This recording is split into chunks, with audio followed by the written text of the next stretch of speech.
Oh, what in the world happened here?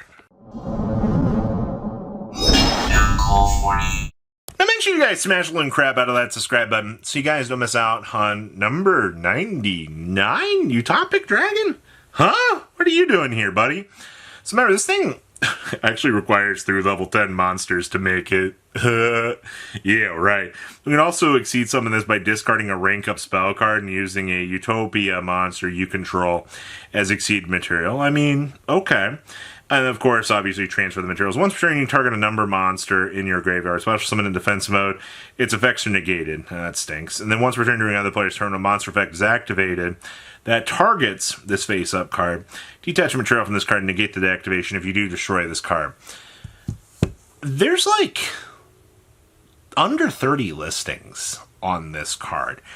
And I don't really have an answer for you. Is it because suddenly Genesis format's looking at playing Utopia? Is it because it's number 99 and you can cheese the thing out by discarding an exceed spell card? Or a rank up spell card? Well, what am I missing here? What is fundamentally driving the idea and concept of Utopic Dragon suddenly being this, crazy card? I don't know. All right.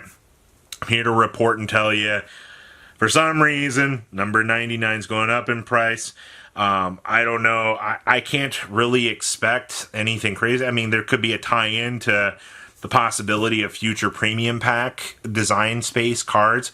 We've seen it in the past where Konami likes to use premium pack to print new stuff. I know there's another Utopia card that should be in there based on the pack art, but I mean, your guess is as good as mine on this. So there have been a lot of strange movements throughout the week, and I thought that this one was one of the off-the-wall interesting ones. I gotta talk about Infernoid here. So we have the last Shaddoll card coming out later in the week. All right, should be Wednesday. I'm gonna put that on the table for you right now.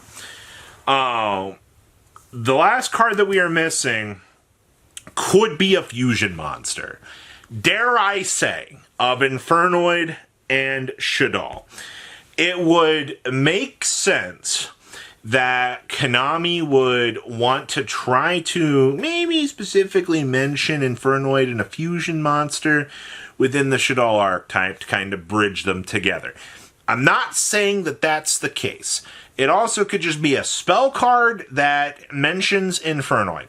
Either way, at this point, Wednesday will be the defining point for the theory of, will Infernoid get support within the Shaddoll archetype besides one spell, or are we just going to get something else Shaddoll related? Either way, you need to continue to monitor Shaddoll cards. You need to continue to monitor the Void cards. Infernoid Decatron QCRs are already stupidly expensive and don't exist on the market right now because they're from one of the hardest hitting sets of the modern TCG times. Thank you. What was it? Monstrous Revenge? Or whatever the Magia set was.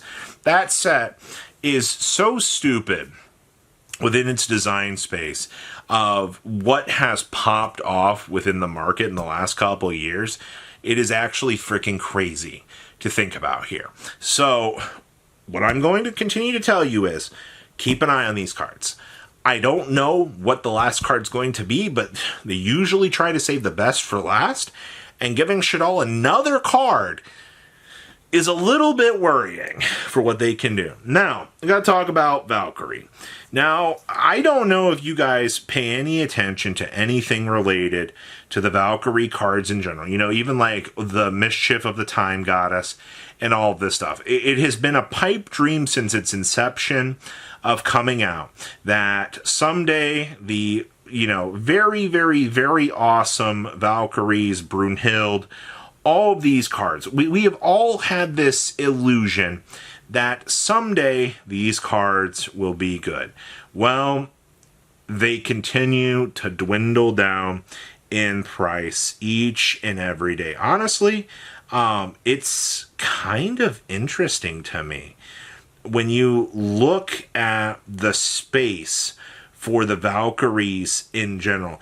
Like right now, Valkyrie Brunhild only has 21 listings left in the design space for this. And I think it's honestly because the deck was a very, very big fan favorite deck. And we are still technically to this day waiting on more support for this. Crazily enough, Shadows of Valhalla boxes are $145 a piece. Ride of the Valkyries, 25 listings. Mischief of the Time Goddess, also $6 to $7 a piece. It's amazing to me that these cards in these quantities exist in short supply, and yet this deck is never exploded into anything crazy. It's an anime deck. We don't have hardly any prints for these cards, which I actually believe we have no reprints for these, period. So continue to keep an eye on that. I find Valkyries to be an interesting topic for the long-term side of the market.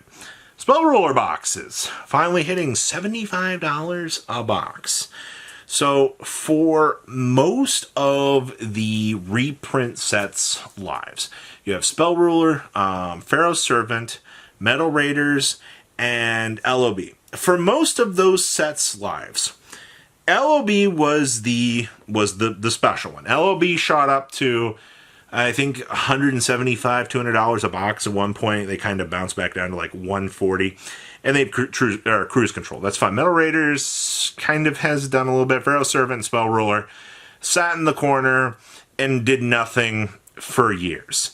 We come back to a time more recent here where Spell Ruler boxes are starting to hit $75+. Now, you're probably like, well, Robbie, I don't really give a crap about sell product. That's fine.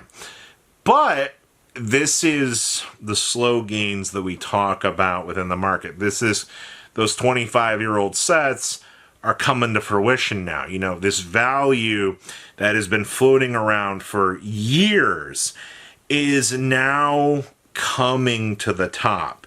And I find that very, very, very interesting. To just be seeing, be modernized. Because, Yu-Gi-Oh! Sealed product is a terrible investment. Sure, but the hard-hitting sets are still crazy. The old sets, when they remade them, I mean, if you really didn't think that LOB was going to touch the crazy amounts that it was going to, you really underestimated the secondary market. And it's a very crazy undertaking to underestimate basically the poster child set, even if it is a reprint wave. So, it's an interesting one. We have QCRs. So, I've been kind of revisiting these QCR sets as of late. And we've kind of been noticing a little bit of an interesting pattern with these. It's almost like the cards are starting to get picked up off the secondary market. Oh, no. This is what we've talked about. And I still hear it from people that I know. They're like, I'm so sick of seeing QCRs at this point. It's like, QCRs have been done for half a year now at this stage. I think I can officially say. If not, we're continuing to march further and further away from these. And I like to use these videos to remind you that Rarity 25th is done, people. It's gonzo. Look at how much Blazing Cartesia has had a heart attack. Look how much Fallen of Albeth. I get it, new support, new lore, blah, blah, blah. But that's fine. Those cards are still going up because they're alt arts attached to the 25th anniversary. And they're going to continue to rise up. It is a very interesting little standoff that we've got within the market with the accelerations and things like that happening. I just want to remind you, don't forget about these cards. Don't forget they exist. Because someday you might be coming back to these going, when did that triple in price? Well, when you probably weren't looking for a year or two. So, what do you guys think about what in the world happened here? Yeah, you guys have a good rest of your day, right? Patrons! Thank you.